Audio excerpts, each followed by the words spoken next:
ഇന്ന് രാത്രി എന്നെ കേൾക്കുന്ന ദൈവമക്കളോട് പറയട്ടെ, ആമേൻ, വിശ്വാസത്തിന്റെ വാക്കേ പറയാം. എന്റെ ദൈവം എന്നെ സഹായിക്കും, ദൈവം എന്നെ വിടുവിക്കും, എന്റെ ദൈവം എന്നെ ആദരിക്കും, കർത്താവ് എന്നെ മാനിക്കും. ഈ രോഗം ആമേൻ തകർത്ത് കളയാനല്ല, എന്റെ യേശു എന്നെ സൗഖ്യമാക്കും. ഈ പ്രശ്നം എന്നെ മുടിച്ചു കളയാനല്ല, ദൈവം എന്നെ ഉയർത്തും. ഈ സ്ഥിതിക്ക് എന്റെ ദൈവം മാറ്റം വരുത്തും. ഇന്ന് രാത്രി എന്നെ കേൾക്കുന്ന പ്രിയരെ, വിശ്വാസത്തിന്റെ വാക്ക് പറയണം. കാറ്റ് കണ്ടെന്ന് വരികയല്ല, മഴക്കാറ് കണ്ടെന്ന് വരികയല്ല, കോള് ഒന്നും കണ്ടെന്ന് വരികയല്ല. പക്ഷെ വിശ്വാസത്താൽ കുടികൾ കുത്തുന്നെങ്കിൽ ആമേൻ ദൈവം അത്ഭുതം ചെയ്യും. നമുക്ക് തുറക്കാൻ പറ്റാത്തതെല്ലാം ദൈവം തുറന്നു തരും. ജീസസ്. നമ്മളെ കൊണ്ട് ചെയ്യാൻ പറ്റാത്തതെല്ലാം ദൈവം ചെയ്യും. ഇന്ന് രാത്രി നമുക്ക് പ്രയാസമുള്ള കാര്യമെല്ലാം ദൈവകരങ്ങളിൽ കൊടുക്കുക. മനോഭാരത്തോടെ, വേദനയോടെ, ദുഃഖത്തോടെ, ആമൻ വിഷണ്ണ മനസ്സോടെ ആരെങ്കിലും ഇന്ന് രാത്രി എന്നെ കേൾക്കുന്നെങ്കിൽ, ആത്മഹത്യ പരിഹാരമല്ല, മദ്യപാനം പരിഹാരമല്ല, ലഹരി പദാർത്ഥങ്ങൾ പരിഹാരമല്ല, മറ്റ് യാതൊന്നും പരിഹാരമല്ല. ഇന്ന് രാത്രി പരിഹാരം യേശുവിലുണ്ട്. വായിച്ച തിരുവെഴുത്ത് ഒരിക്കൽ കൂടി വായിച്ച് സഹായിച്ചാട്ടെ. തനിക്കുള്ളവയൊക്കെയും പുറത്തു കൊണ്ടുപോയ ശേഷം അവൻ അവയ്ക്ക് മുമ്പായി നടക്കുന്നു. അവൻ അവയ്ക്ക് മുൻപായിട്ട് നടക്കുന്നു. ഇന്ന് രാത്രി നാം ചിന്തിക്കാൻ പോകുന്ന ചെറിയ ചിന്താ വിഷയം, ദൈവത്തിന് ആവശ്യമുള്ളവയെ ദൈവം പുറത്തു കൊണ്ടുവരും. സ്തോത്രം. യോഹന്നാന്റെ സുവിശേഷം 10-ാം അധ്യായത്തിന്റെ 4-ാം വാക്യമാണ് ഇന്ന് രാത്രിയിലെ ചിന്തയ്ക്ക് അടിസ്ഥാനമായി വായിച്ചത്. എന്താണ് സുവിശേഷം? ബഹുമാനപ്പെട്ട സുനിൽ കൊടുത്തോട്ടം ആ കാര്യങ്ങൾ ചുരുക്കമായി പരാമർശിച്ചല്ലോ. എന്താണ് സുവിശേഷം? സുവിശേഷം അത് യേശു ക്രിസ്തുവാണ്. പൗലോസ് വളരെ സ്പഷ്ടമായി പറഞ്ഞു, ദാവീദിന്റെ സന്തതിയായി ജനിച്ച് മരിച്ച് അടക്കപ്പെട്ട് ഉയർത്തെഴുന്നേറ്റ യേശു ക്രിസ്തുവിനെ ഓർത്തുകൊള്ളുവീൻ, അതാകുന്നു സുവിശേഷം. ആ സുവിശേഷം എത്തിയതാണ് മനുഷ്യവർഗത്തിന് രക്ഷയും പാപമോചനവും വിടുതലും വരുത്തി തീർത്തത്. സുവിശേഷം എവിടെ ഉയർത്തപ്പെടും, അവിടെയെല്ലാം മാറ്റങ്ങൾ ഉണ്ടായിട്ടുണ്ട്. ഞാൻ ഈ മാർഗത്തിൽ വന്ന സമയത്ത് ധരിച്ചു വെച്ചത്, ഞാൻ മിക്കപ്പോഴും പറയാറുണ്ട്, 4 സുവിശേഷം ഉണ്ടെന്ന. മത്തായി എഴുതിയ സുവിശേഷം, മർക്കോസ് എഴുതിയ സുവിശേഷം, ലൂക്കോസ് എഴുതിയ സുവിശേഷം, യോഹന്നാൻ എഴുതിയ സുവിശേഷം. എന്നാൽ ദൈവദാസന്മാർ ദൈവവചനം പഠിപ്പിക്കുകയും അത് കേൾക്കുകയും ഗ്രഹിക്കുകയും ചെയ്തപ്പോൾ മനസ്സിലായി, സുവിശേഷം 4 സുവിശേഷം 1, അത് യേശു ക്രിസ്തു. എന്നാൽ യേശു ക്രിസ്തുവിന്റെ വിശേഷതകളാണ് ഈ 4 പേരും അടുക്കടുക്കായിട്ട് രേഖപ്പെടുത്തിയിരിക്കുന്നത്. ഞാൻ ഈ പകലും അത് ഓർപ്പിച്ചു. മിക്കപ്പോഴും പറയാറുണ്ട്, യേശു ക്രിസ്തു രാജാതിരാജാവാണ്. യേശു ക്രിസ്തു സമ്പൂർണ്ണ മനുഷ്യനായി ഈ ഭൂമിയിൽ ജീവിച്ച വ്യക്തിയാണ്. യേശു ക്രിസ്തു ദാസരൂപമെടുത്ത് ഈ ഭൂമിയിൽ ജീവിച്ച മഹത് വ്യക്തിയാണ്. മാത്രമല്ല യേശു ക്രിസ്തു നിത്യ സത്യ ഏക ദൈവമാണ്. അപ്പൊ യേശുക്രിസ്തുവിന്റെ രാജ്യത്വം, യേശുക്രിസ്തുവിന്റെ മനുഷ്യത്വം, യേശുക്രിസ്തുവിന്റെ ദാസ്യത്വം, അവിടുത്തെ ദൈവത്വം, ഇതാണ് 4 പേരും രേഖപ്പെടുത്തിയിരിക്കുന്നത്. യോഹന്നാന്റെ സുവിശേഷത്തിന്റെ വിശേഷത യേശുക്രിസ്തു ദൈവമാണെന്ന് തെളിയിച്ചു.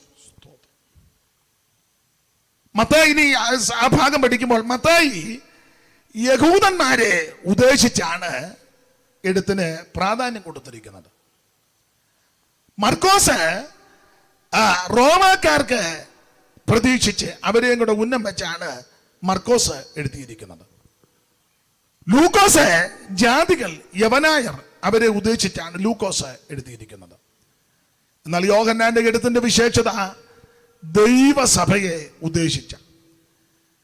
അതിന്റെ വ്യത്യസ്തത മിക്കപ്പോഴും പറയാറുണ്ട്, മത്തായി യഹൂദന്മാരെ ഉദ്ദേശിച്ച് എഴുതി.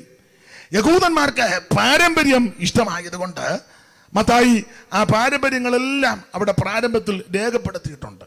മത്തായി സുവിശേഷം 1-ാം അധ്യായത്തിന്റെ 1 മുതലുള്ള വാക്യം നാം വായിക്കുമ്പോൾ ആമേൻ പിതാക്കന്മാരുടെ പാരമ്പര്യമാണ് അവിടെ രേഖപ്പെടുത്തിയിരിക്കുന്നത്. ഒന്ന് വായിച്ചാട്ടെ, മത്തായി സുവിശേഷം 1-ാം അധ്യായത്തിന്റെ 1 മുതൽ.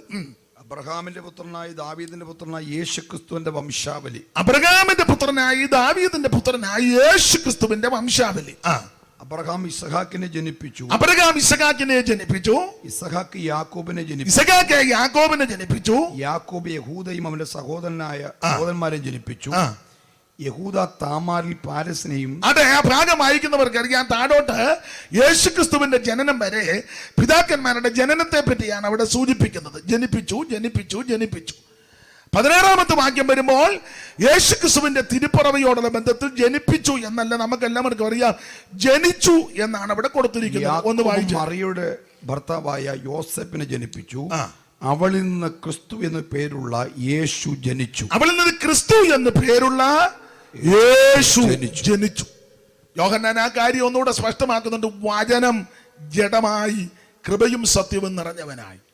അപ്പോൾ യേശുക്രിസ്തുവിനെ ആരും ജനിപ്പിച്ചതല്ല, അവിടുന്ന് ജനിച്ച വ്യക്തിയാണ്. കന്യാസൂനുമായി ഈ ഭൂമിയിൽ അവിടുന്ന് ജനിച്ചു.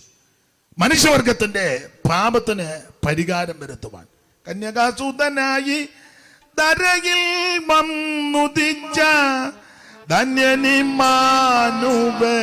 ബന്ധാനേ. കന്യകാസൂതനായി ധരയിൽ വന്നുദിച്ച ധന്യനിമാനുബലി ബന്ധാനേ.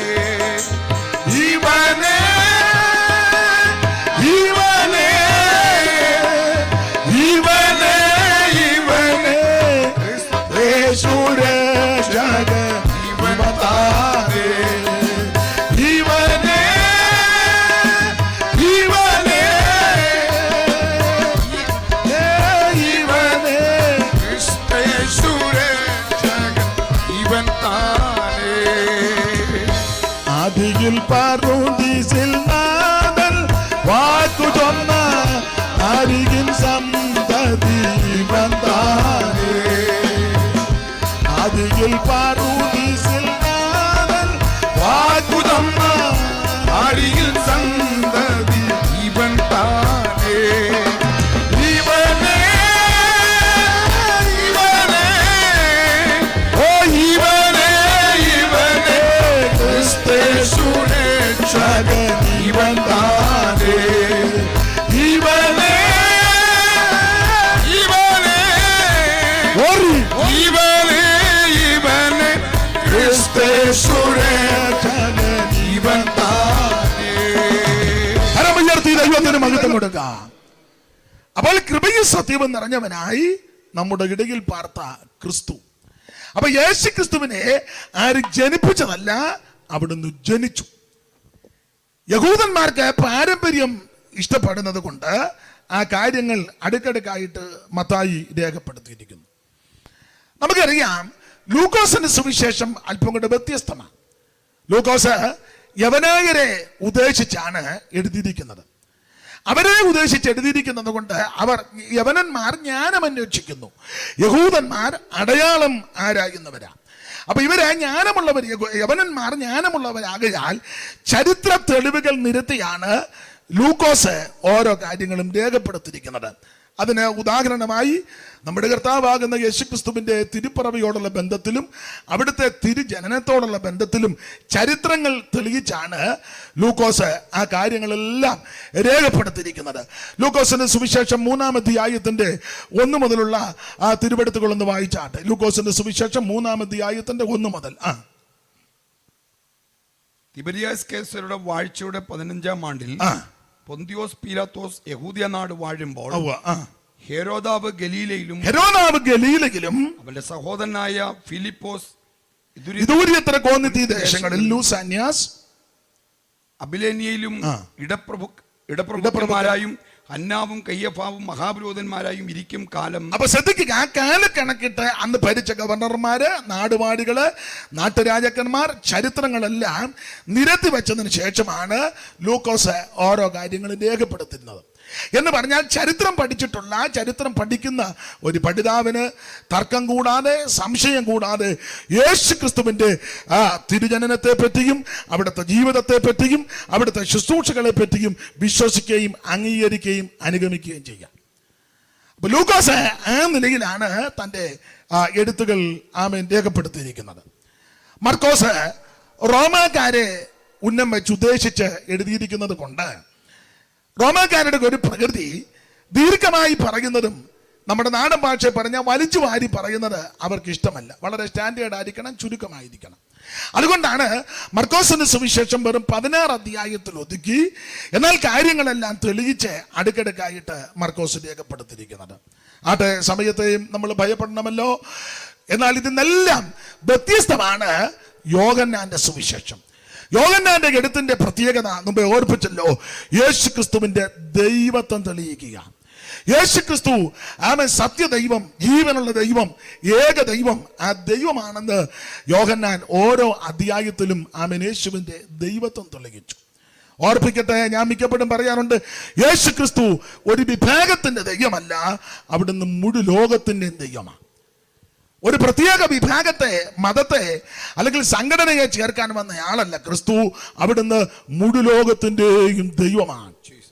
ഏത് മതത്തിലും കുലത്തിലും കുടുംബത്തിലും നിറത്തിലും നിലവാരത്തിൽപ്പെട്ടവർക്കും യേശു ക്രിസ്തുവിനെ അറിയാം, ആരാധിക്കാം, അംഗീകരിക്കാം, അനുഗമിക്കാം.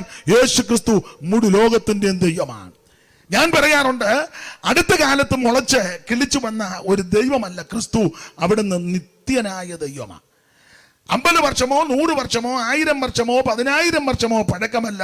അവിടുന്ന് ആമേൻ സങ്കീർത്തനക്കാരൻ പാടിയിരിക്കുന്നത് അനാദിയായും ശാശ്വതമായും നമ്മുടെ ദൈവമാണ്. ആമേൻ നമുക്കറിയാം, പഴയ നിയമത്തിന്റെ മധ്യസ്ഥനാകുന്ന മോശെ തൻ്റെ ജ്യേഷ്ഠനാകുന്ന അഹരോന്റെ നിര്യാണത്തോടുള്ള ബന്ധത്തിൽ ഇസ്രായേൽ മക്കൾ വിലപിച്ച് ഭാരപ്പെട്ട് ഇരിക്കുന്ന വേളയിൽ മോശയുടെ പ്രാർത്ഥനയാണ് 90-ാം സങ്കീർത്തനം. ആ സങ്കീർത്തനത്തിൽ മോശ ആ പ്രാർത്ഥനയുടെ വാചകത്തിൽ കൊടുത്തിരിക്കുന്നത് ദൈവത്തിന്റെ പുരാതനത്വത്തെ അവിടെ തെളിയിക്കുന്ന വാക്യങ്ങളാണ്. അറിവുള്ള വാക്യമാ, എന്നിരുന്നാലും ഒന്നുകൂടെ വായിക്കുന്നത് ശുശ്രൂഷയ്ക്ക് അനുഗ്രഹമായിരിക്കും. 90-ാം സങ്കീർത്തനം അതിന്റെ പ്രാരംഭ വാക്യം, നമുക്കെല്ലാം അത് മനഃപ്പാഠമായ വാക്യമാണ്. എന്നിരുന്നാലും ഒന്ന് വായിച്ച് സഹായിച്ചാട്ടെ. ആമേൻ. 90-ാം സങ്കീർത്തനം മോശയുടെ പ്രാർത്ഥനയാണ്. ഒന്നുകൂടെ വായിക്കാം. കർത്താവേ, നീ തലമുറ തലമുറയായി ഞങ്ങളുടെ സങ്കേതമായിരിക്കുന്നു. കർത്താവേ, നീ തലമുറ തലമുറയായി ഞങ്ങളുടെ സങ്കേതമായിരിക്കുന്നു. പർവ്വതങ്ങൾ ഉണ്ടായതിനും നീ ഭൂമിയെയും ഭൂമണ്ഡലത്തെയും നിർമ്മിച്ചതിന് മുമ്പ് നീ അനാദിയും ശാശ്വതമായും ദൈവമാകുന്നു. അടുത്തത്, നീ മർത്യനെ പൊടിയിലേക്ക് മടക്കി ചേരുമാറാക്കുന്നു. മനുഷ്യപുത്രന്മാരെ തിരികെ വരുവീനെന്ന് അരുളിച്ചെയ്യുന്നു. അപ്പൊ ശ്രദ്ധിക്കുക, ഈ വാക്യം പഠിക്കുമ്പോൾ നീ അനാദിയായും ശാശ്വതമായും ഞങ്ങളുടെ ദൈവമാകുന്നു. അടുത്ത കാലത്ത് ഉരുത്തിരിഞ്ഞു വന്ന ദൈവമല്ല യേശു ക്രിസ്തു. അവിടുന്ന് നിത്യനായ ദൈവമാണ്. അവിടുന്ന് അനാദിയായ ദൈവമാണ്. അവിടുന്ന് ശാശ്വത നിവാസിയാണ്. ആകയാൽ യേശു ക്രിസ്തുവിന്റെ ദൈവത്വമാണ് യോഹന്നാൻ തെളിയിക്കുന്നത്. ദൈവത്തിന്റെ മഹത്വം. ഭക്തനായ സൈമൺ സാറ് ദൈവത്തിൻ്റെ ആ പുരാതനത്വത്തെ, കർത്താവിൻ്റെ പൂർവാസ്തിത്വത്തെ പറ്റിയൊക്കെ വിശദീകരിക്കുന്ന ഭാഗങ്ങളുണ്ട്. വേദവികാരത്തിൻ്റെ പ്രാരംഭ ഭാഗം ഞാൻ എപ്പോഴും ചൊല്ലാറുള്ളതാണ്. പല ദൈവമക്കൾക്കും അത് കാണാപ്പാഠം ആയിട്ട് അറിയാം. ആ ഭാഗത്ത് ഇങ്ങനെ കൊടുത്തിരിക്കുന്നു, യാതൊരു കാലത്തെയാണ് ആദിയായി നിർദ്ദേശപ്പതിൻ ആയതിന് അറുതിയില്ലാതുള്ള യുഗം മുമ്പും ഭീതരൂപനായി വിമലാഭനായി നിന്ന മഹാനീതി നീരധിക ഞാൻ ആദരാൽ വന്ദിക്കുന്നു എന്ന ദൈവത്തിന് സ്തോത്രം എന്ന് പറഞ്ഞാൽ ആ ഭാഗം ഇങ്ങനെ, യാതൊരു കാലത്തെയാണതിയായി നിർദ്ദേശിപ്പതിൻ ആയതിന്നറുതിയില്ലാതുള്ള യുഗം മുൻപും ഭീതരൂപനായി വിമലാഭനായി നിന്ന മഹാനീതി നീരധിക ഞാൻ ആദരാൽ വന്ദിക്കുന്നേൻ. അടുത്തത്, സകല ലോകങ്ങൾക്കും അധികാരണം ഇവൻ, സകല ഭൂതങ്ങൾക്കും ആകാരപ്രദൻ ഇവൻ, സകല ദേവവൃന്ദ വന്ദിത പദാംബുജൻ, സകല നിഷ്കലത്വം പേറുന്ന പെരിയവൻ.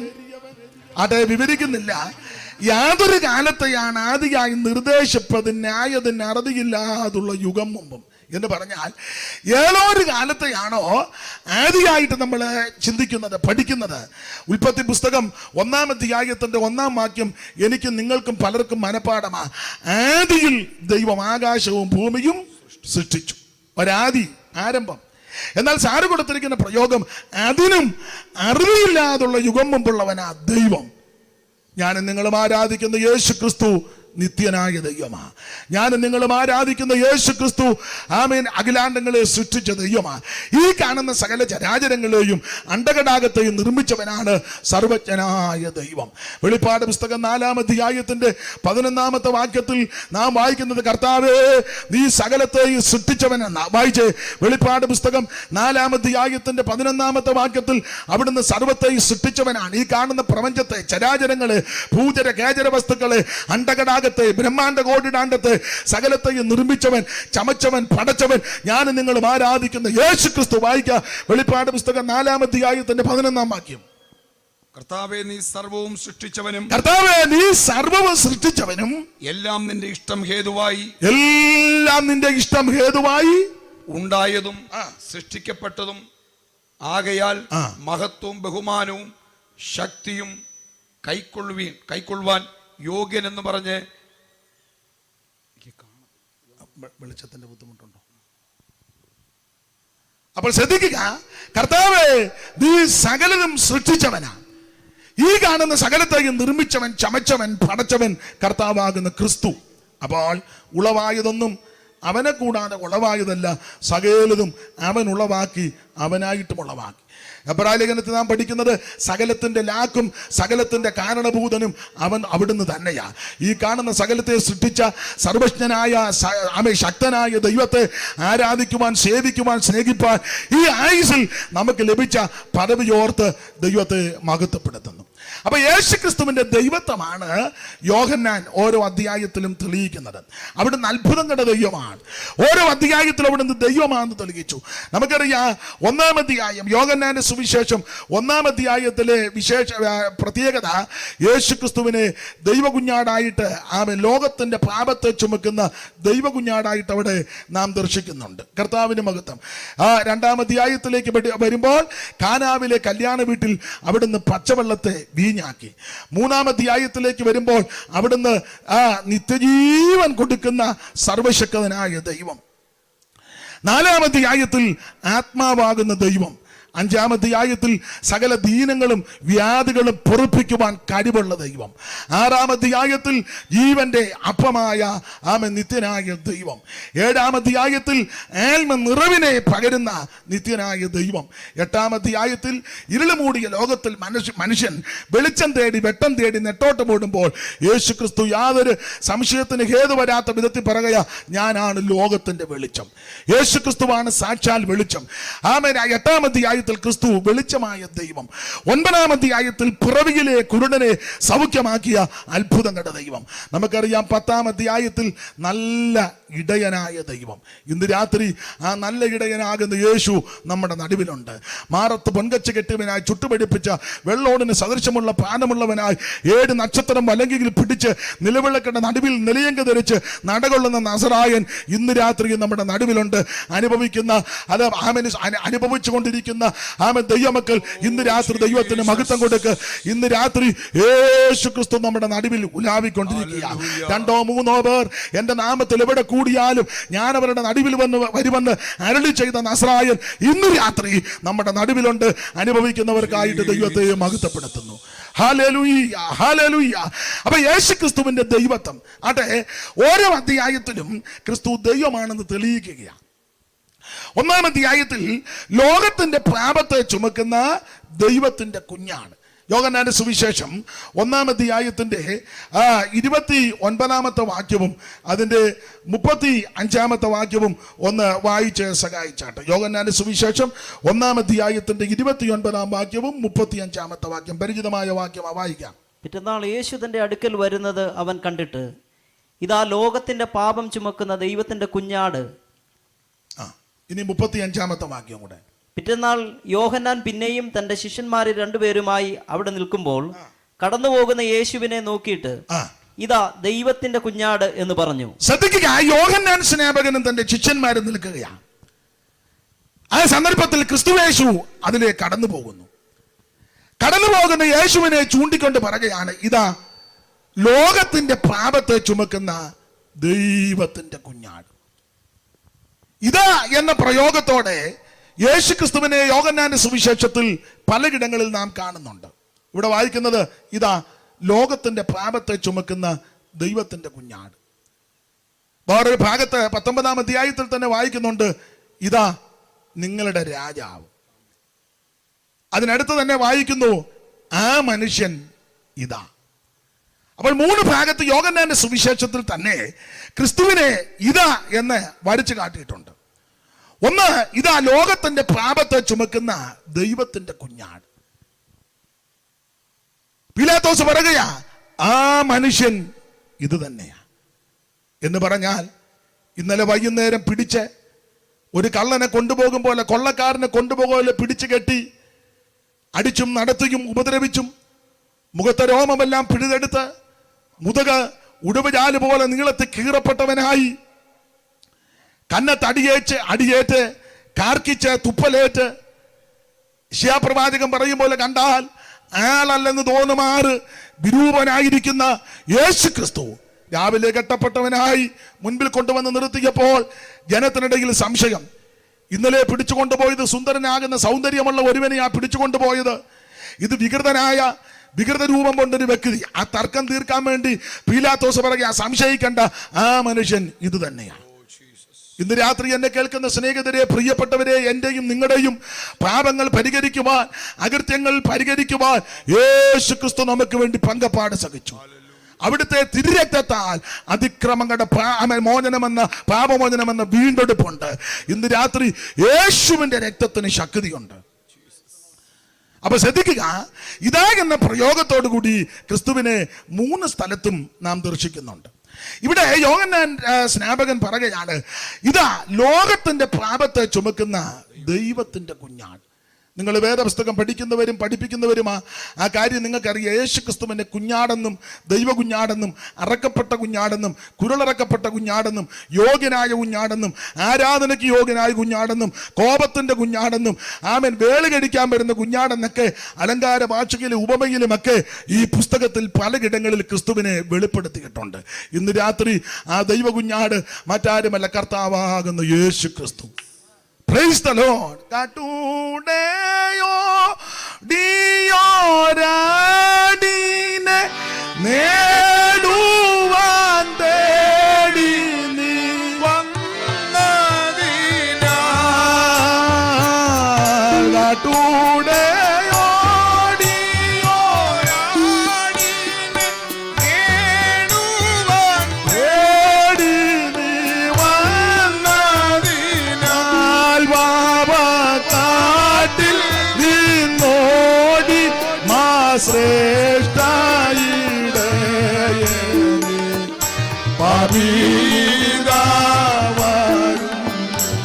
പാപക്കാട്ടിൽ നിന്നോടി മാ ശ്രേഷ്ഠയിടയേ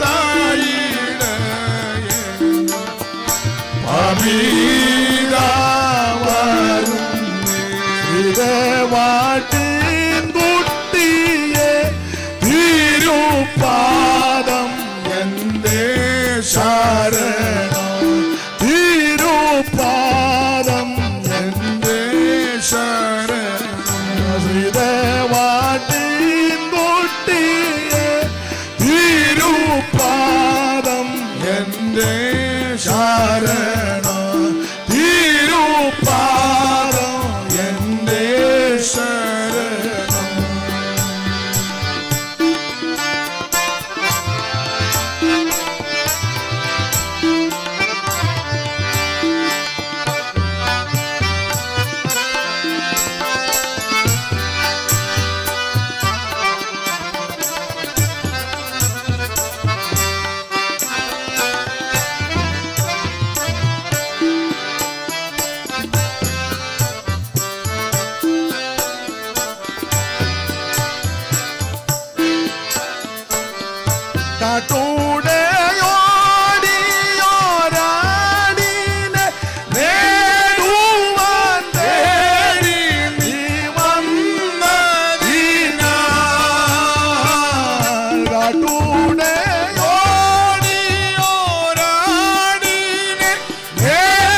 വാട്ടിൻ കുട്ടിയെ തിരുപാദം എന്റെ ശരണം, തിരുപാദം എന്റെ ശരണ.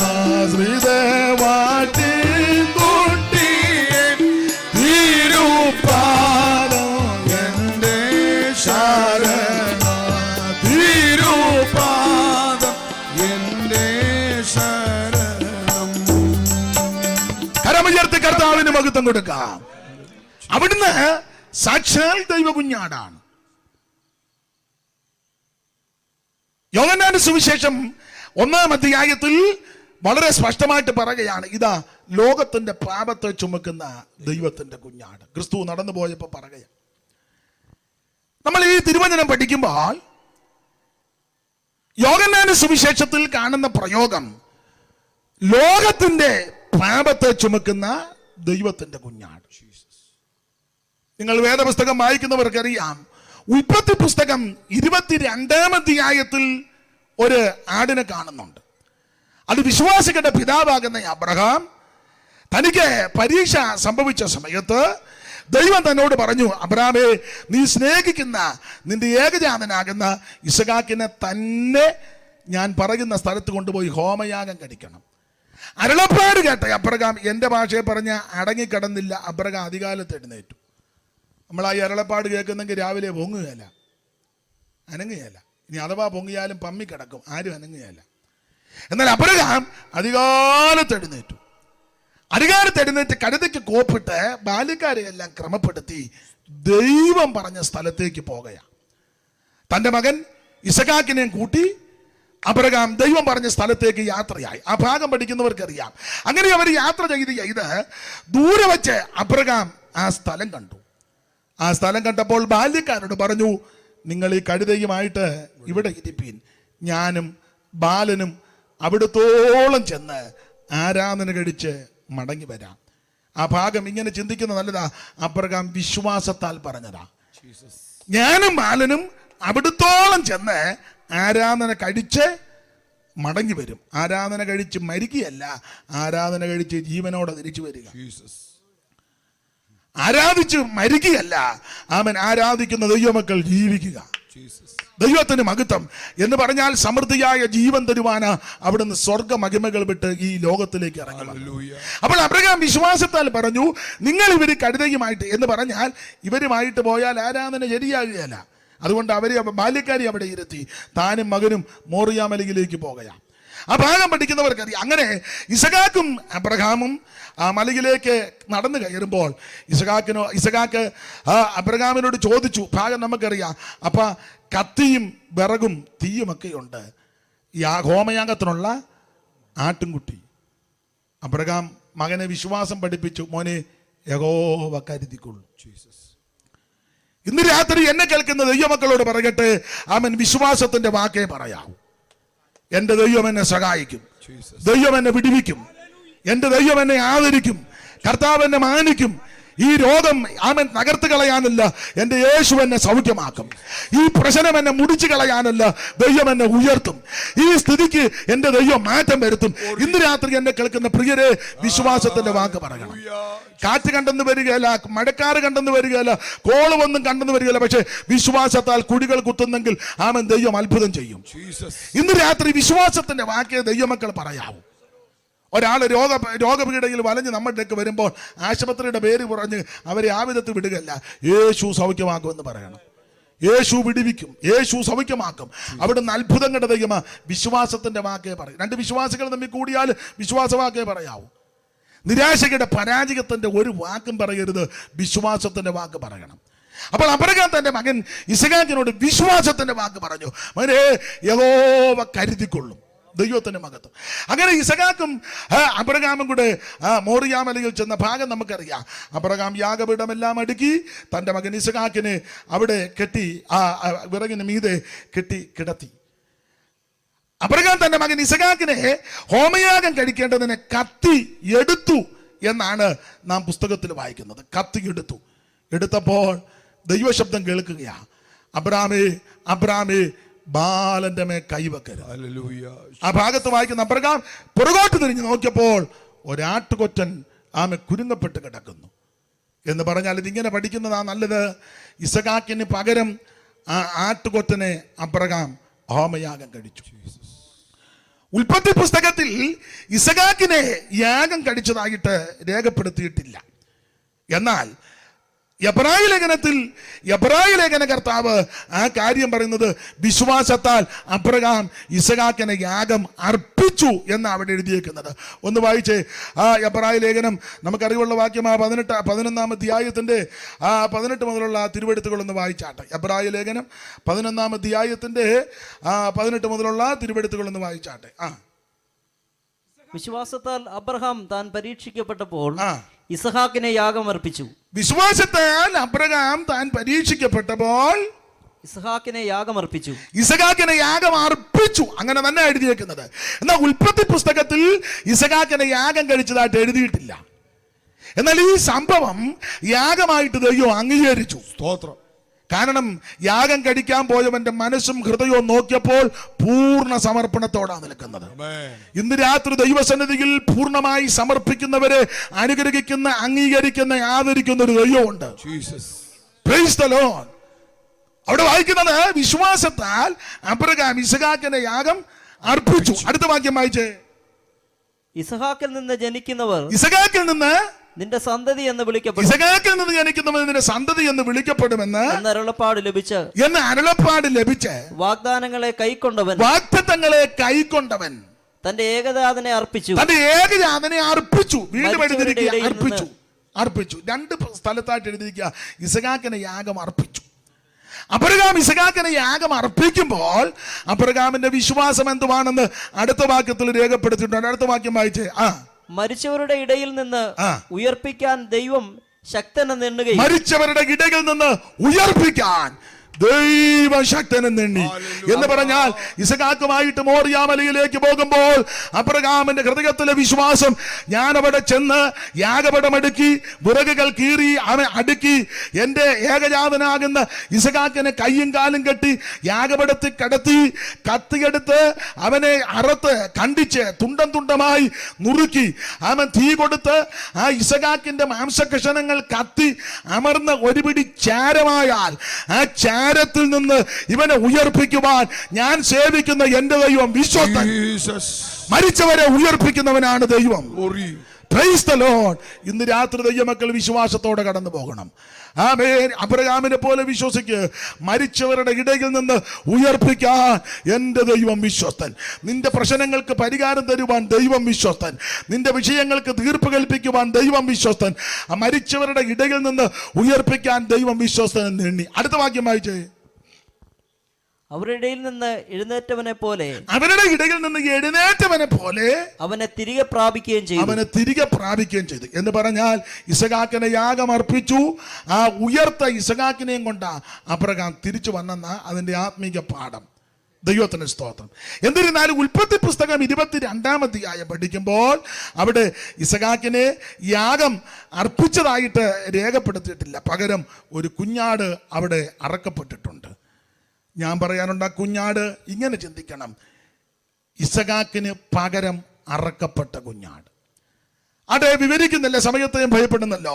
ലേവിയ പുസ്തകം 16-ാം അധ്യായം പഠിക്കുമ്പോൾ അവിടെ അസസേലിന് ചീട്ട് വീണ ഒരാടിനെ പറ്റി നാം വായിക്കുന്നുണ്ട്. ആ ആടിന്റെ പ്രത്യേകത എല്ലാം വാക്യങ്ങൾ എടുത്ത് വായിപ്പിക്കുന്നില്ല.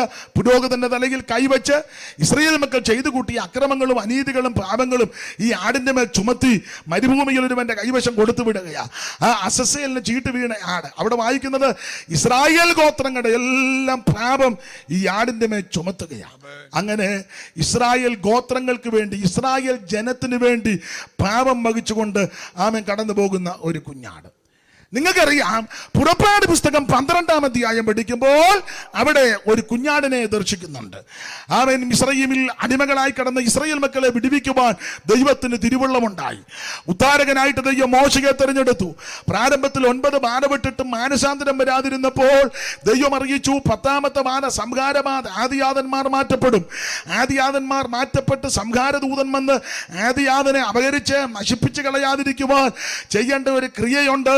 ഒരു കുഞ്ഞാടിനെ അറുത്ത് കട്ടളക്കാർ 2-ലും കുറുമ്പടിമേലും രക്തത്തളി ആചരിക്കണം. അവിടെ വീടൊന്നിന് ഒരാട്ടിൻകുട്ടി, അങ്ങനെ കൊടുത്തിരിക്കുന്നത്. വീടൊന്നിന് ഒരു ആട്ടിൻകുട്ടി. ആ വാക്യം വായിച്ചാട്ടെ. പുറപ്പാട് പുസ്തകം 12-ാം അധ്യായത്തിന്റെ 1 മുതൽ താഴോട്ട് വേഗത്തിൽ ഒന്ന് വായിച്ചാട്ടെ. ഇവിടെ വെളിച്ചത്തിന്റെ അപാകത ഉണ്ടെന്നറിയാം, എന്നാലും ഒന്ന് വായിച്ച് സഹായിച്ചാട്ടെ. യഹോവ മോശയോടും അഹരോനോടും മിസ്രയീം ദേശത്ത് വെച്ച് അരുളി ചെയ്തതെന്നാൽ, ഈ മാസം നിങ്ങൾക്ക് മാസം കൊണ്ട് ആരംഭമായി ആണ്ടിൽ 1-ാം മാസമായിരിക്കണം. നിങ്ങൾ ഇസ്രായേലിന്റെ സർവ്വസംഘത്തോടും പറയേണ്ടത് എന്തെന്നാൽ, ഈ മാസം 10-ാം തീയതി അതത് കുടുംബത്തിന് ഒരാട്ടിൻകുട്ടി വീതം ഓരോരുത്തൻ ഓരോ ആട്ടിൻകുട്ടിയെ എടുക്കണം. ഓരോ ആട്ടിൻകുട്ടിയെ എടുക്കണം. ആട്ടിൻകുട്ടിയുടെ യോഗ്യത അടുത്ത വാക്യം. ആട്ടിൻകുട്ടിയെ തിന്നുവാൻ വീട്ടിലുള്ളവർ എല്ലാം വായിക്കുന്നില്ല. 5-ാം വാക്യം വായിച്ചു. ആട്ടിൻകുട്ടിയുടെ യോഗ്യത. ആട്ടിൻകുട്ടി ഊനമില്ലാത്തതും 1 വയസ്സ് പ്രായമുള്ളതും ആണുമായിരിക്കണം. അത് ചെമ്മരിയാടോ കോലാടോ ആകാം. ശ്രദ്ധിക്കുക, ആട്ടുകുട്ടിയുടെ വിശേഷത, ആട്ടുംകുട്ടി ഊനമില്ലാത്തതായിരിക്കണം. ഈ ആട്ടുംകുട്ടി ആരെന്ന് ചോദിച്ചാൽ ഒറ്റ വാക്കിൽ മറുപടി പറയാ, കർത്താവാകുന്ന യേശു ക്രിസ്തുവിന് നടല.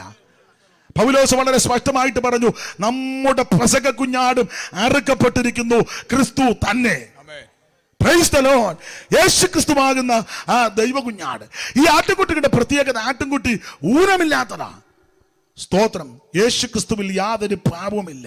അവിടെ വായിക്കുന്നത്, പാപം ചെയ്യാത്തവൻ, പാപമറിയാത്തവൻ, പാപമേശാത്തവൻ, പാപം തീണ്ടാത്തവൻ, പാപം ചെയ്യാത്ത പരമവിശുദ്ധനാണ് ക്രിസ്തു.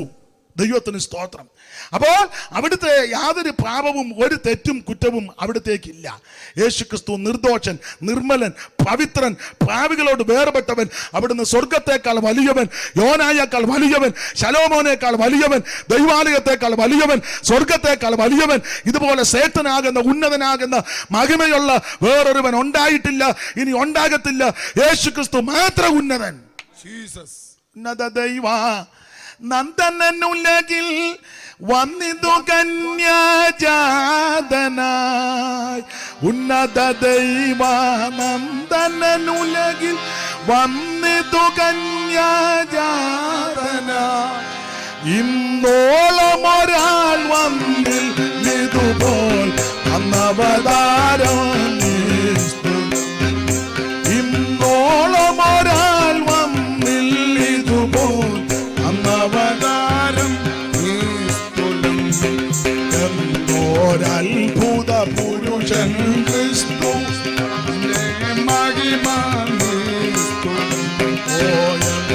എന്നോരത്ഭുത പുരുഷൻ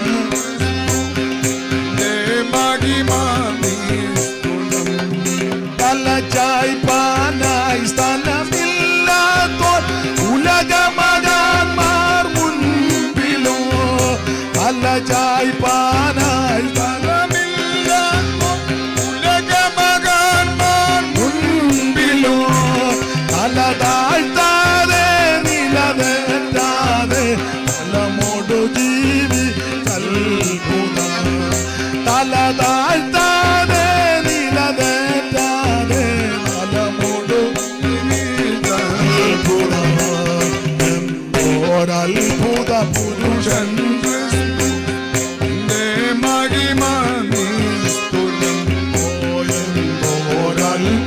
പുരുഷൻ ക്രിസ്തു തന്റെ മഹിമാനിസ്തുതം. ഇത്ര മഹാനായുത്തമനാകുമൊരു തനയുലകിൽ കാണുമോ. ഇത്ര മഹാനായുത്തമനാകുമൊരു തനയുലകിൽ കാണുമോ. എന്നോരത്ഭുത പുരുഷൻ ക്രിസ്തു തന്റെ ഒരു കുഞ്ഞാട്. പുറപ്പാട് പുസ്തകം 12-ാം അധ്യായം അവൻ കുടുംബങ്ങൾക്ക് വേണ്ടി അറക്കപ്പെടുന്ന ഒരു കുഞ്ഞാട്. ലേവിയ പുസ്തകം 16-ാം അധ്യായം, ഇസ്രായേൽ ജനതയ്ക്ക് വേണ്ടി ആമൻ വേർതിരിക്കപ്പെട്ട് ആമൻ പാപം വഹിക്കുന്ന ഒരു കുഞ്ഞാട്.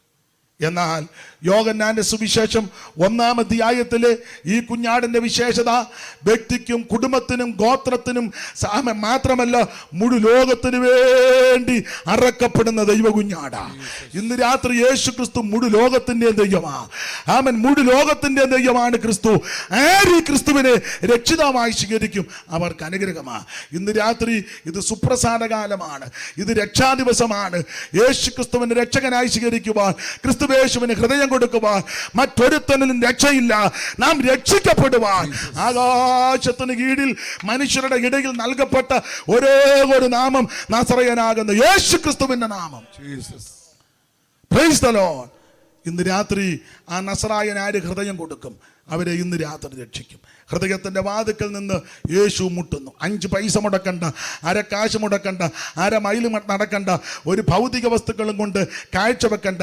ഇരിക്കുന്ന ഇടത്ത്, കേൾക്കുന്ന ഇടത്തിരുന്ന് ഇങ്ങനെ പ്രാർത്ഥിക്ക്, യേശുവേ ഞാനൊരു പാപിയാ, എൻ്റെ പാപത്തിന്റെ പരിഹാരത്തിനങ്ങ് മരിച്ചുവെന്ന് വിശ്വസിക്കുന്നു. ഇന്ന് രാത്രി എന്നെ രക്ഷിക്കണം, എൻ്റെ ഉള്ളത്തിലേക്ക് അവിടെ എഴുന്നള്ളി വരണം, എന്നെ ഇന്ന് രാത്രി രക്ഷിക്കണം. ആര് പ്രാർത്ഥിക്കും അവരെ ഇന്ന് രാത്രി യേശു രക്ഷിക്കും. മറ്റൊരുത്തനും രക്ഷയില്ല. Praise the lord. ആമേൻ. രക്ഷിക്കപ്പെടുവാൻ ഒരേ ഒരു നാമം, യേശു ക്രിസ്തുവിന്റെ പരിശുദ്ധ നാമം. അതേ സമയത്ത് ഞാൻ ഭയപ്പെടുന്ന മുമ്പോട്ട് പോകട്ടെ. യോഹന്നാന്റെ സുവിശേഷം ഓർപ്പിച്ചല്ലോ, 1-ാം അധ്യായത്തിൽ ആമേൻ ലോകത്തിന്റെ പാപത്തെ ചുമക്കുന്ന ദൈവ കുഞ്ഞാടിനെ കാണുന്നു. 2-ാം അധ്യായത്തിലേക്ക് വരുമ്പോൾ കാനാവിലെ കല്യാണ വീട്ടിൽ ക്രിസ്തു പച്ചവെള്ളത്തെ വീഞ്ഞാക്കി. ആ ഭാഗമൊന്നും വിവരിക്കുന്നില്ല. യേശു ക്രിസ്തുവിന്റെ ആദ്യത്തെ അത്ഭുതമാണ് കാനാവിലെ കല്യാണ വീട്ടിൽ ക്രിസ്തു പച്ചവെള്ളത്തെ വീഞ്ഞാക്കി. 3-ാം അധ്യായത്തിലേക്ക് വരുമ്പോൾ അവിടുന്ന് നിത്യജീവൻ കൊടുക്കുന്ന ദൈവമാണ്. 4-ാം അധ്യായത്തിൽ ആത്മാവാകുന്ന ദൈവം, ദൈവത്തിന് മഹത്വം. 5-ാം അധ്യായത്തിൽ സകല ദീനങ്ങളും വ്യാധികളും പൊറുപ്പിക്കുന്ന ദൈവം. അങ്ങനെ ഓരോ അധ്യായത്തിൽ ക്രിസ്തുവിന്റെ ദൈവത്വം തെളിയിച്ചു വരികയാ. നാം ഇന്ന് രാത്രി കുറുവാക്യമായിട്ട് എടുത്തത് 10-ാം അധ്യായത്തിന്റെ 4-ാം വാക്യമാണല്ലോ. ഒരിക്കൽ കൂടി ആ വേറെ ഭാഗം ഒന്ന് വായിച്ച് സഹായിച്ചാട്ടെ. 10:4.